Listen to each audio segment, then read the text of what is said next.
Well, welcome everybody, and thank you so much for engaging with our online message today. And we do trust that it would really inspire you, encourage you, help you take your next step towards Jesus and towards His community. And as you can see, we are talking about community today because we really do believe that we are better together. In January 2018, Theresa May, the UK Prime Minister at the time, appointed a world's first appointed a loneliness minister to tackle the sad reality of modern life. For far too many people, loneliness is the sad reality of what life looks like for them. Individualism has been running wild, and there's been this rapid decline in church attendance as people are battling to make commitments. Robert Putnam, in his book Bowling Alone, says it's not just the church. Any and all forms of community, and particularly those that require commitment, have been on the decline. What is it that's got into the human psyche which has caused community to be on the wane, the very pattern of God? 35% of Americans are chronically lonely. The former general surgeon in the US health system said this: "During my years, the most common pathology I saw was not heart disease or diabetes, it was loneliness, the great pathology of our lives today." See, individualism leads to loneliness, and loneliness leads to tribalism. And at the heart of tribalism is what makes us different, what makes us apart. And so then factions form. The very opposite of that is God's community, because at the heart of community, at the heart of together, being better together, is love. And so loneliness leads to just the very survival of the human self, whereas community helps us flourish and to become all that God designed for us to be. We read in Matthew chapter 4, verses 18 to 22. I'm just going to bring verses 19 up onto the screen. "While walking by the Sea of Galilee, Jesus saw two brothers, Simon, who is called Peter, and Andrew, his brother, casting a net into the sea, for they were fishermen. And he said to them, 'Follow me, and I will make you fishers of men.' And immediately they left their nets and they followed him. And going on from there, he saw two other brothers, James, the son of Zebedee, and John, his brother, in the boat, with Zebedee their father, mending their nets, and he called them. And immediately they left their boat and their father and followed him." I love this first story of people being called to follow Jesus. And he says, "I will make you fishers of men." I know oftentimes people can interpret that they were fishing for fish, and he says, "I'll make you fishers of men." But that's actually, it's not a play on words from Jesus. A fisher of men was an ancient Hebrew saying of how we would be able to, a fisher of men would be those that would be able to captivate the minds of men and women, captivate the minds of people. And so what Jesus' invitation is rather that you would become someone who can captivate the very thoughts, captivate the hearts of people. This is what he was calling them to. And very early on in the story of Jesus, we pick up that his call to follow him wasn't just a call to follow an individual, but rather it was an invitation to join a community. And so to follow Jesus is to live in community. To follow Jesus is to live in community. We read in Matthew chapter 18, verses 18 to 22, this encounter. "Now when Jesus saw a crowd around him, he gave orders to go over to the other side. And a scribe came up and said to him, 'Teacher, I will follow you wherever you go.' And Jesus said to him, 'Foxes have holes and birds of the air have nests, but the Son of Man has nowhere to lay his head.' Another of the disciples said to him, 'Lord, let me first go and bury my father.' And Jesus said to him, 'Follow me and leave the dead to bury their own dead.'" There's two critical principles in here as Jesus is establishing what it means to follow him and to join his community. One is that the bar is very, very high. There is a high cost to being a part of the community of Jesus Christ. He says, "I don't have anywhere to lay my head." And so there is this reality that he's very honest in his invitation. He's not making false promises of what it will be to be in this community. And then the second disciple was, first let me go and bury my father. That was, when we read the ancient scribes and the historians, they say it wasn't because that man's father had actually died. What it means was he was going to just go and wait until such time as his father died that he could gain the inheritance, and then he would follow Jesus. So there was a very real concern that to follow Jesus meant to leave everything behind, which could mean forfeiting an inheritance from an earthly father. So the bar to come into the community was set very, very high by Jesus. And so the point, just as we kind of kick off this message on community and being better together, is this, that some people are very ready to give up everything to follow Jesus, but for others, it is a bar that's too high to join in on. And so I wonder today, as I go through the scriptures around the beauty of community, some of our barriers to community, and how we can overcome those, I wonder where you sit, whether you are prepared to join in as we follow Jesus and become part of this dynamic community, this followership of Jesus, or whether for you the bar is too high. And I want to encourage you today that you would allow the Spirit of God just to minister to your heart, minister to your mind as we go on this journey.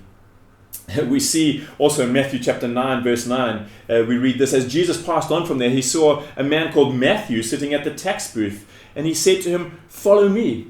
And Matthew rose and followed him. And this creates our first real conflict in community, because we have good little Jewish boys, good Jewish boys in James and John and Peter and Andrew, and then we've got the bad tax collectors, or people that had sold out their soul for money, so to speak, in Matthew. And so we have this raw community of people that were good at following the laws of Judaism, people that had sold out from Judaism to help the Roman oppressors, all in this mixed match. And Jesus was very intentional as he put the first community together to give us an indication of what our journey would be like with him. And I think this leads to one of my first points, is that Jesus is more interested in the level of our commitment to him and his community than he is in the level of our maturity.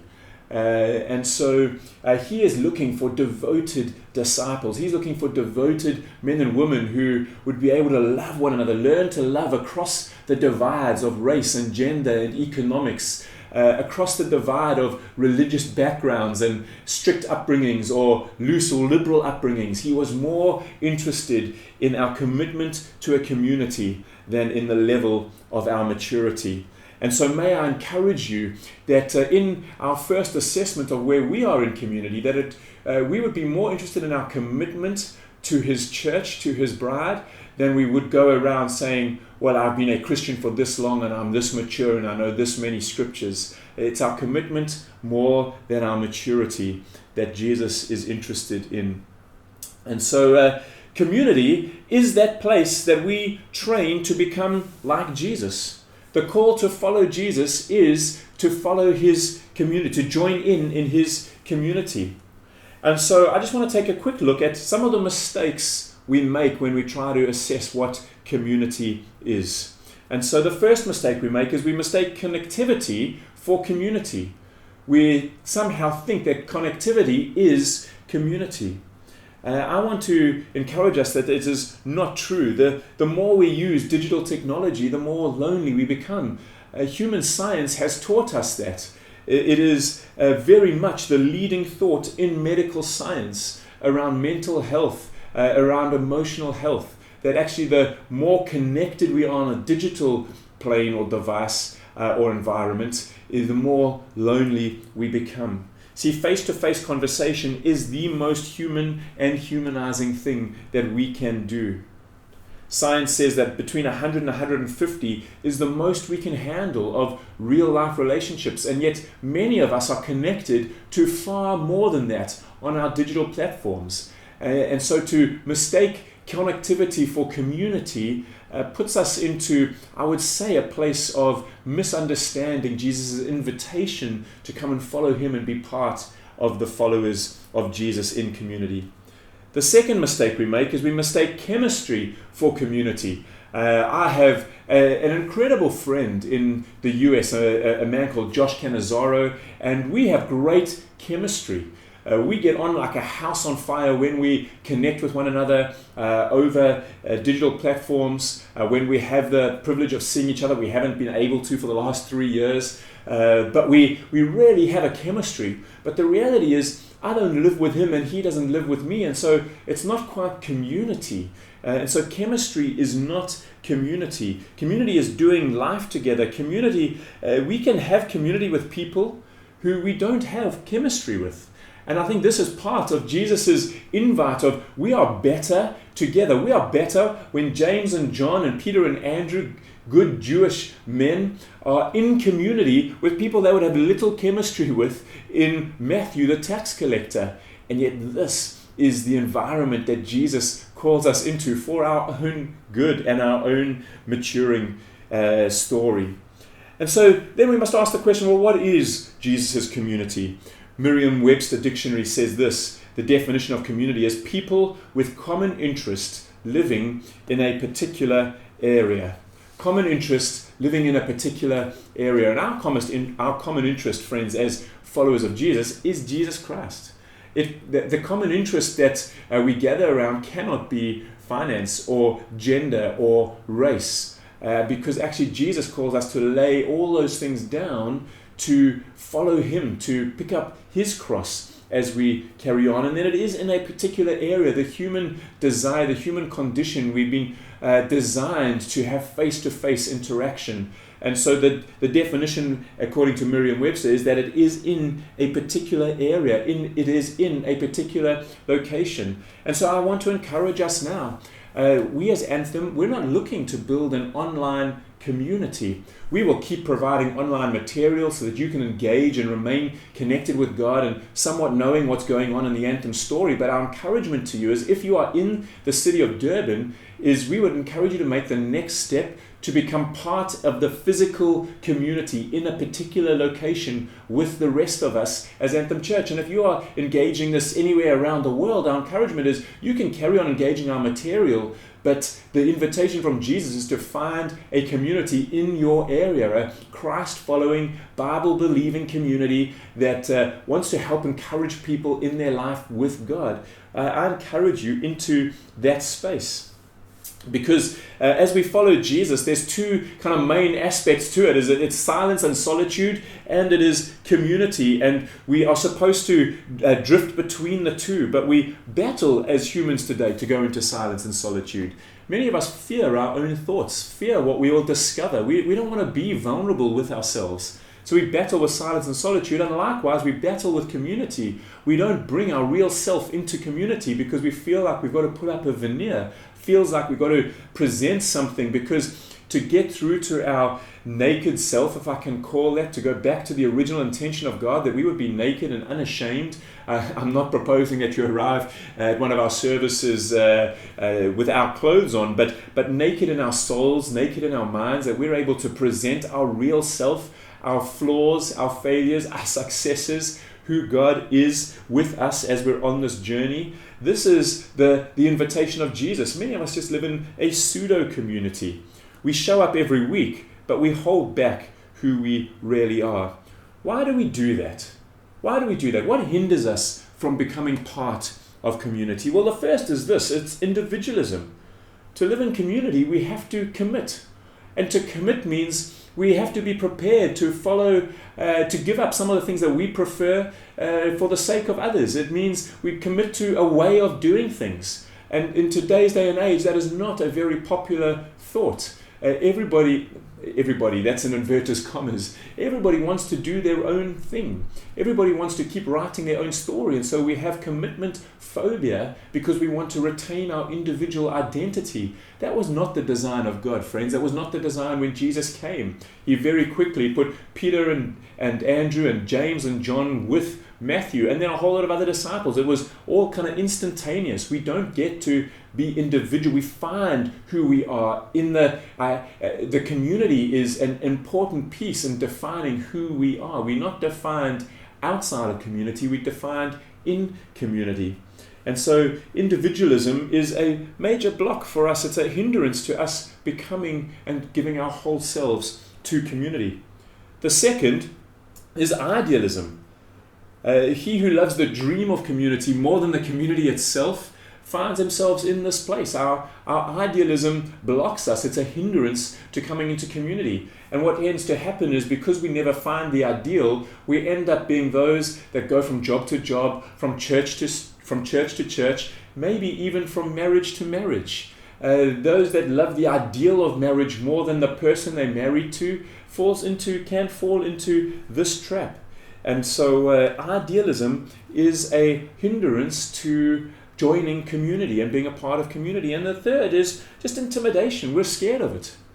Both introverts and extroverts can be fearful of revealing and exposing their vulnerable self. It's a very real thing. It's our silence and solitude and community is where our real self is laid bare. Who we actually are comes out with no filters. Our worst self is on display in community, not because the community brings out our worst self, but rather because a following Jesus community is the place where our true self can come out. And we're all still a work in progress. None of us are perfect as we follow Jesus, and the Spirit of God refines us and redeems us and restores us. And the community is one of the major the ways in which Jesus does redeem us and refine us. The family, the community is where I should be safe. It's where I should be able to bring my worst self, so to speak, the flaws and the struggles into that environment. And so what do we need for community? If those are some of the barriers, what do we need for community? I would say two primary things. One, vulnerability, and two, accountability. For us to be better together, we need to be able to bring our whole selves. You see, the center point of Jesus' community is not a stage. It's not that Sunday moment where you see a preacher and possibly you're measuring life against what you anticipate that preacher being, because he's bringing the word of God, or she's bringing the word of God, or the worship leader, or that is not the center point of Jesus' community. It's not the pulpit, but it's a table. It's why he talks about the communion meal. It's the bread and it's the juice, it's his body and it's his blood, and it's around the table that we get to bring our vulnerable selves. We get to bring the parts of us that we don't really like, and in love we're able to share that with other people, with other community members who likewise are doing the same. And see, when we come to the table, we're able to confess that we don't measure up to Jesus. We are way less than Jesus, and thank God that his mercies on you every day, and thank God that our Father in heaven sees us through the lens of Jesus Christ. It is in that, around the table, it's around the meal of God, it's around the meals that we eat together, that covenant is formed, that accountability is expressed. And so when we remove ourselves from those environments, when we are not in each other's homes eating meals together, when we're not pressing in with our real selves, I do believe that you're missing out on a huge piece of the life that Jesus intended for us to live. The freedom that comes with being able to be your authentic and real self. It is the genius of God. The most effective form of community for transformation in the US of A is not the church, sadly. And it's not a therapist, but it is the AA, Alcoholics Anonymous, which started as a discipleship process. So at the heart of the AA is the confession and bringing our failures and bringing our weaknesses and bringing our pains into a place of community where together there can be healing. And so the greatest agent of transformation in the US is the AA. We know that the AA formed out of the church. It was a believer who came up with the steps of recovery process. But it is this, at the heart of it is this discipleship of living our lives together. That is where the growth edge takes place. You see, our greatest intimacy comes from our greatest vulnerability, but we do know that that is a very scary place to be. And so vulnerability and accountability is where Jesus gets to do some of his best stuff amongst us. It is Jesus' environment of love. Just a story as I come close to closing out here is there's a biography called Boys in the Boat, and it's about one of the best sports teams of all time. They were a rowing team from Seattle, and their goal was to win gold at the Berlin Olympics in 1936. But for the 3 years prior to that, they rowed 4,344 miles together for just a 28-mile race at the Olympics. It's the equivalent of rowing from Seattle to Japan. But they were undefeated when they got there. And as they write in their biography, they had to learn to be a community. There were days when it was pouring with rain, days when it was bright sunshine, days when one of the 4 rowers didn't feel on their top form, days where one of them had lost a loved one or was dealing with some tragedy at home. There were days that they were on top of the world, days that they were not on top of the world. And over the 3 years of formation, over the 4,344 miles they trained together for just 28 miles, the community was forming. This is what Jesus does. He invites us into the story. He invites us into his church, his community. And so to follow him is to be part of the community. And it's the church, while here on earth, before Jesus comes again, is this place of the 4,344 miles. It is our good days, our bad days, our rainy weather days, our bright sun days, our on top of the mountain days, our in the valley days. It is our darkest days. It is our brightest days. And it's in this place that we get to be better together for that day when Jesus comes to return, to collect his bride, to take hold of his bride for an eternity which is glorious, friends. And so I want to encourage us that as the boys in the boat had to experience all of that, and if I can translate that, our family, our community is our training ground for just loving one another, taking us away from tribalism as a result of individualism, but into community where there's a preference for others. It's the people that we get to do life with. You see, Jesus calls all who are willing and ready to follow him. All who are willing and ready to follow him. And to follow him means to come into his community, because Jesus believes that we are better together. And so, friends, I want to encourage you, if you've never committed your life to Jesus, to following Jesus, that would be your first step today. And I encourage you to do that. Hand over your life. Don't be individual, friends. Don't hold on to your story, your way. Come into the invitation of Jesus to forgive your sins, to allow you to walk on a road with him, to what restoration, what a redeemed life can look like, how he designed you in the very beginning, but we all lose our way through sin and brokenness. And so make that decision to follow Jesus. And if you have made that decision, please would you email us at info@anthem.org.za. We'd love to help you take your next step, get in touch with you, pray with you, help you become part of the community. And then the second thing is, if you do know Jesus and you are a follower of Jesus and you're not part of the Anthem Church or any other local church, may I encourage you to take that step. Be a part of the community of Jesus. That was his intention. And so to follow him does mean becoming part of his community. And if you are in a community, if you are in the Anthem story, may I encourage you to be part of a life group where real life takes place around the table, where you can get to know one another and they can get to know you. We have this phrase, to know and be known, a place to belong and to become. And so I encourage you to take that next step. And if you don't know how to do that, please get hold of us at info@anthem.org.za. Again, we would love to help you take your next step into the community of Jesus Christ as given expression by Anthem Church, or whichever other city you find yourself in. We can help point you to a local church in your area. And so I want to encourage you. The scriptures say, whoever has ears to hear, let them hear. I pray that you would hear these words today around the community of God, around Jesus' intention, around how he formed his community, that actually it's in that place. It's not around connectivity and it's not around chemistry. It is something different to that. And in that place, we can overcome our individualism. We can overcome our idealism. We can overcome our fears, our intimidation. And we're able to bring our vulnerable selves and our accountable selves into the story. Friends, thank you for engaging this word. I trust it's helpful. I trust that it stirs you a little bit. maybe promote some thinking around how to take your next step. But we look forward to seeing you in person at some point or again online in the future. Thank you.